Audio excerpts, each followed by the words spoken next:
মোক ল'ৰাবিলাকে সুধি থাকে যে মামা আমাৰ কাৰণে একো নকৰে নেকি। এইবাৰ আমি নতুনকৈ সিদ্ধান্ত লৈছো, ল'ৰাক আমি 1 বছৰৰ কাৰণে মাহত 2,500 টকাকৈ আমি দি থাকিম, যাতে সি কাৰো ওচৰত হাত পাতিব নালাগে। মোক ল'ৰাবিলাকে সুধি থাকে যে মামা আমাৰ কাৰণে একো নকৰে নেকি।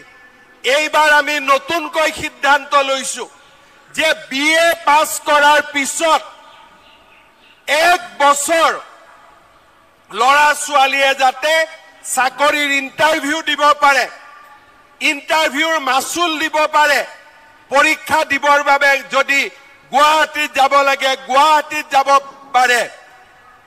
BA পাছ কৰা প্ৰত্যেকটো ল'ৰাক আমি 1 বছৰৰ কাৰণে মাহত 2,500 টকাকৈ আমি দি থাকিম, যাতে সি কাৰো ওচৰত হাত পাতিব নালাগে।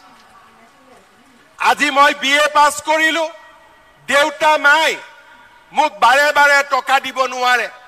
চাকৰি এটা পাওঁতেও এবছৰ মোক সময় লাগে, আৰু এই গোটেই বছৰটো আমাৰ চৰকাৰে সেই ল'ৰাজনৰ বেংক একাউণ্টত আমি 2,500 টকাকৈ আমি দি থাকিম।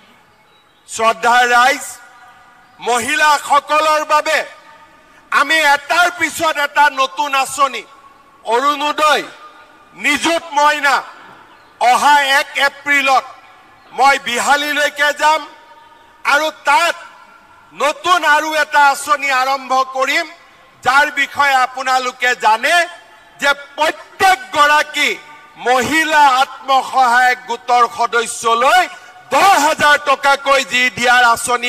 নতুনকৈ সিদ্ধান্ত লৈছো যে BA পাছ কৰাৰ পিছত 1 বছৰ ল'ৰা ছোৱালীয়ে যাতে চাকৰিৰ ইণ্টাৰভিউ দিব পাৰে, ইণ্টাৰভিউৰ মাচুল দিব পাৰে, পৰীক্ষা দিবৰ বাবে যদি গুৱাহাটীত যাব লাগে গুৱাহাটীত যাব পাৰে।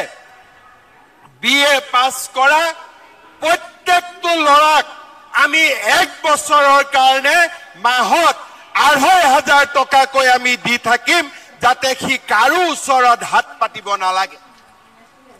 আজি মই BA পাছ কৰিলো, দেউতা মাই মোক বাৰে বাৰে টকা দিব নোৱাৰে।